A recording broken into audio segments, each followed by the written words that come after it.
I'm going to go straight into my story. Eno Asantua Osu had traded all her life. As soon as she was old enough to stretch her arm over her head and touch the tip of her ears, her mother, Auntie Baby, had pushed the skinny little girl out of the house. She mixed caramelized sugar with crushed groundnuts and made sweet little triangles called Nkatia cake. This was arranged like a pyramid on a small round wooden tray. Eno would slip a knife into her pocket, and on her way to the market, she would find a nice quiet spot and cut bits of the cake.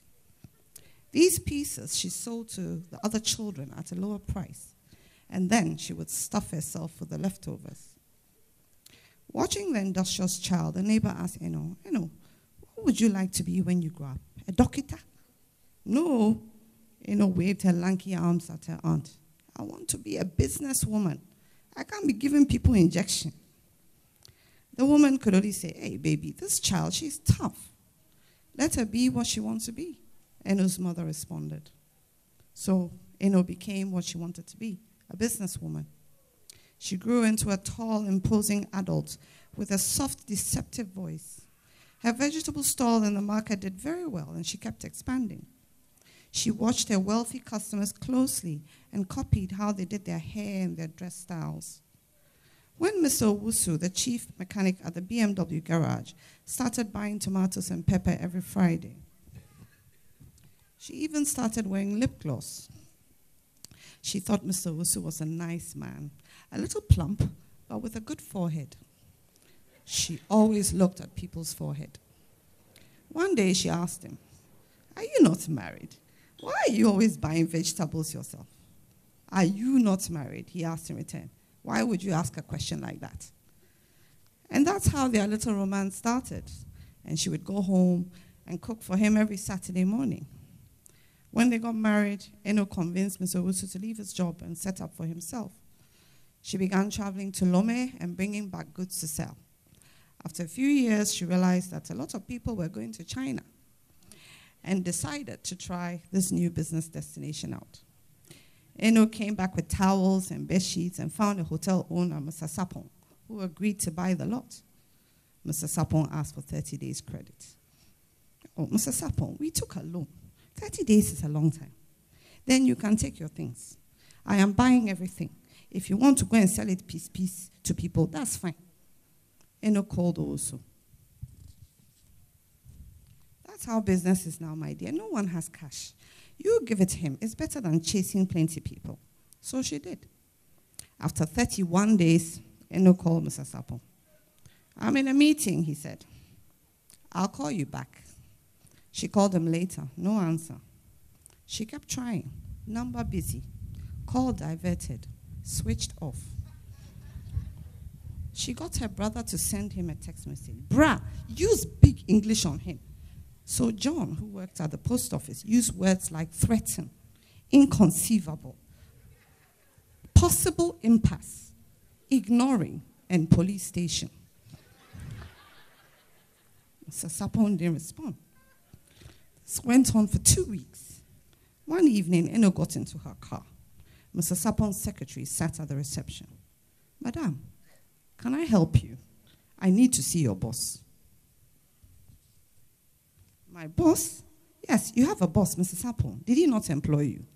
Yes, I need to go to his office. Let me call you. Look, Azonto girl, I am a papa post woman, eh? Don't make me annoyed. The air conditioner blew cold air, but Eno had sweat running from her thick hair down her face. The girl pointed to the door that read, Managing Director. Eno grabbed the handle and yanked the door open. Mr. Sapon jumped. His eyes widened and his left eyebrow sunk slightly lower than the right. I'll call you back, he said quietly, and placed his BlackBerry on an open file. Mr. Sapon, I've come for my money. Auntie Eno, you should have called. I don't have the time to meet with you now. It's not a problem. I have time. A confused look flitted across the man's face. Eno placed her bag on the chair. The zip made a scratchy sound. She took a cloth out of the bag and, straightening it up, flapped it twice in Mr. Sapon's face. A coin dropped on the tiled floor and rolled under the sofa. Oh, only 5 pesos, she muttered as she spread the cloth on the floor. Kneeling down, she straightened the corners. Madam, what are you doing? I told you, I have time. I am going to sleep here until you give me my money. Sleep here? You can't sleep here. Oh, me, okay. I have slept on cabbages in the market before. This is like heaven. See, I'm in the corner, so you can still have your meeting. Ah, the aircon is sweet. I have no light at home tonight. You have a generator. No doomsaw for me. She took a small cushion out of the bag, lay down, and gently put her head down. Father Almighty, please bless this place that I'm about to sleep and protect me from any danger. This is a hotel, and bad people come here. Keep me safe. Amen. Auntie, no, get up. What are you doing? There was a pause. Good night, Mr. Sapon. Auntie, you get up, I will pay you. A drawer opened. Eno lifted her head. Mr. Sapon was flipping through a checkbook. Her head went back down immediately. Hey, then I have to sleep until the check clears. So. Wow. Hey, this one, what kind of wahala is this? He picked up his phone. Mr. Eddie, what are the sales today? Expectancy hung in the air. Please bring cash to my office, 2,000 Ghana, and prepare a voucher for Mrs. Owusu to sign. Enua Santewa got up, folded her cloth, and tucked it in the bag. The little pillow followed. Then she sat, stared at Mr. Sapon's huge forehead, and waited for her money. Thank you.